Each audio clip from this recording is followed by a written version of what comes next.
Y bueno, en este caso vamos a hablar de un tema que fue noticia los días pasados porque se aprobó en la Cámara de Diputados, y ahora la ley de aporte solidario y extraordinario de grandes fortunas, ese es el nombre que recibe, pasó a la Cámara de Senadores de la Nación y ya obtuvo dictamen, y seguramente va a ser tratada en sesiones extraordinarias.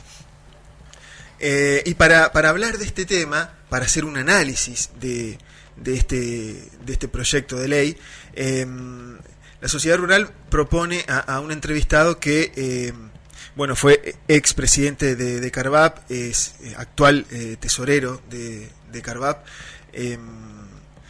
y que es contador y también obviamente productor agropecuario. Estoy hablando de Horacio Salaverry, a quien le doy la bienvenida a este espacio. Buenos días, Horacio. Buenos días, un gusto saludarlos. ¿Cómo están ustedes? Muy bien aquí. Horacio, queríamos preguntarle acerca de este proyecto de ley de aporte solidario y extraordinario de grandes fortunas. ¿Qué lectura se hace de este proyecto desde el sector del campo, del sector productivo? Mire, acá el análisis pasa por dos o tres situaciones, ¿no? Primero, que cuando, a nuestro entender, directamente la característica que tiene esta ley, ¿no?, en forma genérica, no es la característica de un aporte. En realidad los aportes son de tipo voluntario, no de tipo coercitivo, como es el caso, o obligatorio, como es este caso. Segundo lugar, que por las características técnicas que tiene esta ley, no parece ser un aporte, sino básicamente es un tributo más, es un impuesto más. Y el tema del carácter extraordinario, o sea, que se colocaría por una sola vez, siempre llama dudas, ya que en Argentina hay cantidad de impuestos que fueron colocados en forma extraordinaria, momentánea o de emergencia, y todavía perduran, como el propio impuesto a la ganancia, el impuesto a los réditos de crédito bancarios, el impuesto a los ingresos brutos. Digamos, esas características, ya arrancamos con una situación compleja desde ese punto de vista. El título de grandes fortunas realmente no corresponde, porque el monto que está alcanzando, de alguna manera, si uno toma valores productivos, que ese es el gran problema de esta ley, que en realidad no separa entre los bienes productivos y los bienes suntuarios. La teoría tributaria a lo largo de todo el mundo y de la historia siempre discriminó cuál es aquel bien o activo que tiene características financieras, especulativas o de ahorro también, si se quiere, con los bienes suntuarios y con los bienes productivos. El gran problema es que esta ley alcanza en forma directa los bienes productivos, que por otro lado muchos de esos ya estuvieron grabados y pagados el tributo en bienes personales. Entonces, nosotros lo que vemos en todo esto es un contrasentido, primero en el gobierno, en el sentido que el propio presidente, el gabinete económico, habla de la motivación, incentivación que hay que tener del sector productivo para generar empleo y generar exportaciones, y por otro lado aparecen con un impuesto de esta característica, gravando a la actividad productiva en forma fuerte, porque hay que dejar en claro lo siguiente: la renta sobre capital en el mundo, y más en la de tipo agropecuario, en este caso, en realidad afecta a todas las producciones, ¿no? Pero en el caso de la producción agropecuaria no supera un 3,5% sobre el capital invertido. Y esta tasa arranca con el 2 hasta llegar al 3,5%, o sea que se llevaría absolutamente toda la renta o la caja que podría haber tenido, que podría haber generado la actividad agropecuaria o algún otro tipo de actividad como de servicio, industriales, comercio. Se ha afectado a todo el mundo en este sentido. Así que nosotros tenemos suma preocupación, primero por la cuestión de cómo se va a poder solventar esto. Y segundo, lo grave que significa que este impuesto grava los activos sin tener consideraciones del pasivo, ¿no es cierto? Claramente está gravando en forma directa, y lo cual va lamentablemente a desembocar en una falta de inversión y en muchos casos en una pérdida de capacidad de empleo. Bien, uno de los posibles escenarios que se especula que podría suceder en el caso de que se apruebe esta ley es que luego se empiece a judicializar, en el sentido de que, como usted bien dijo anteriormente, ya existe una ley, que es la ley de bienes personales, en donde esos bienes están grabados. O sea, es que como que se estaría grabando a una misma persona, a un mismo empresario, a un mismo sujeto, dos veces por la misma cosa. Exactamente, lo que se denomina doble imposición. Básicamente una doble imposición con el impuesto a los bienes personales, porque muchos de estos bienes que van a tener que tributar nuevamente ya pagaron bienes personales en ese sentido. Pero por otro lado, lo que hay que entender desde el punto de vista económico es que vamos a contramano del mundo. O sea, el mundo en la pandemia no ha salido a incrementar impuestos, lo que ha salido es a bajar impuestos. La economía del mundo se recupera a través de algunos beneficios de tipo tributario, no aumentando la ya carga tributaria que es conocida, ¿no es cierto? Inclusive los organismos internacionales hacen mención de la carga tributaria argentina, que es una de las más grandes que tienen las economías de todo el mundo. Esa se lo agrava con esta situación. Entonces, lo que uno ve que hay una falta de previsibilidad hacia adelante. O sea, cuando usted aparece con un tributo de esta característica, puede dar la idea que el día de mañana puede aparecer con otra situación de la misma característica, porque su lineamiento parece ser recaudatorio y no de fomento de la inversión. Además, el contrasentido está, que esto es muy preocupante desde el punto de vista de la producción, ¿no es cierto?, de toda la actividad económica, que usted ve el gobierno, supuestamente el gobierno nacional, a través del ministro, a través del ministro Culfas, que el otro día estuvo en una jornada que organizó CRA y CARVAP, en la cual manifestaba la intención de aumentar la exportación a través del Consejo Agroindustrial Argentino, llegar a 100.000 millones de exportación, que el campo es una de las principales economías para generar esta actividad y la que mayor cantidad de divisas. Y usted imagínese que el gobierno aparentemente piensa eso y en una noche coloca dos tributos que afectan directamente al sector, dos leyes, una que es un tributo claramente, y la segunda que coloca, que le llaman la ley del fuego, también patrocinada por el mismo diputado, que es Máximo Kirchner, ¿no es cierto?, coloca una limitación para aquel predio donde se cometió un incendio, donde hubo un incendio, sin determinar si es ocasional o el incendio, o sea, si es un incendio que no fue previsto, que fue accidental, de aquel que se hace en forma accidental. Y después de esto, inmoviliza para utilización de ese predio entre 30 y 60 años. Entonces, lo que a veces claramente se debe decir, asusta este tipo de idea de pensar que a alguien que se le quemó el campo, ustedes, los que vivimos en el interior sabemos que los incendios del campo se producen, y en la gran mayoría de sus casos son accidentales, cuestiones de la ruta, cuestiones de la temperatura, hay grandes sequías hoy en todo el país que producen incendios, y moviliza la producción por 30 a 60 años. Entonces, eso es lo que realmente genera un estado, yo diría, de preocupación en toda la parte de los empresarios argentinos, que son los que claramente tienen la posibilidad, o deberían tener la posibilidad de invertir para poder salir de esta situación y generar empleo, ¿no? Así que hay un conjunto de cosas que no están claros y lamentablemente llevan a una preocupación fuerte hacia el futuro.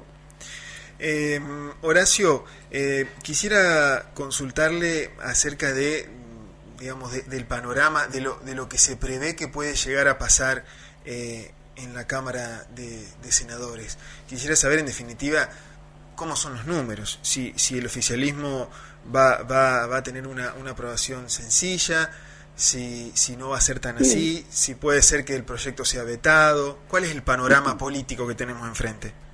No, realmente yo la posibilidad de veto, a ver, cuando yo veo al presidente que mantiene una posición supuestamente con su gabinete económico, pero después que sale este impuesto trata de justificarlo de alguna manera, ¿no es cierto?, me parece que no le veo características de que el presidente tenga intención de vetar. No lo veo, lamentablemente no lo veo. Lo que veo en esto es una acción por un gobierno y una contracción por el mismo gobierno a través de las dos cámaras, diputados y senadores, lo cual es sumamente peligroso a mi juicio, ¿no es cierto?, jugar digamos, diría yo, a hacer política de esta característica cuando coaliciones gubernamentales se ponen en conflicto y acá se empieza a demostrar ese conflicto, la situación empieza a ser preocupante. Yo no creo de ninguna manera que haya un veto. Esperemos que el Senado que representa las provincias, que saben lo que son los sectores productivos, deberían saberlo, que tomen en cuenta todos los argumentos que se han vertido y por lo menos se hagan modificaciones como colocar un mínimo imponible, que es otro de los temas de esta ley. Esta ley grava de 200 millones de pesos hacia arriba y de 200 millones de pesos hacia abajo, nada. Quiere decir que aquellos que tienen 100.000 o un peso de diferencia, uno paga 4 millones y el otro no paga nada, lo cual es un disparate en términos tributarios también. ¿Cierto? Tiene una cantidad de fallas en el sentido, además de gravar todo el bien, inclusive grava todos los bienes que tengan de origen, como son, por ejemplo, las obligaciones negociables, que son obligaciones, digamos, son títulos que emiten las empresas privadas para poder financiarse. Entonces, ¿quién va a tener interés en comprar un título que va a estar grabado por un impuesto? Y eso quita financiamiento a las empresas. Entonces, hay un sinsentido muy grande en una cantidad de aristas de este impuesto que esperemos y vamos a hacer el esfuerzo necesario para que los senadores lo entiendan, pero viendo la característica como se movilizan, la verdad que tenemos pocas esperanzas, lamentablemente, pero seguramente estamos haciendo todo este trabajo todos los días de tratar de concientizar a los senadores la gravedad de esta situación. Bien, leyendo la letra de la ley, bueno, el fin que aparentemente persigue no es malo, en definitiva. A ver, dice que la recaudación se piensa destinar a comprar equipamientos de salud para atender a la pandemia, apoyar a pymes con subsidios y créditos, urbanizar barrios, equipar YPF, bueno, múltiples etcéteras.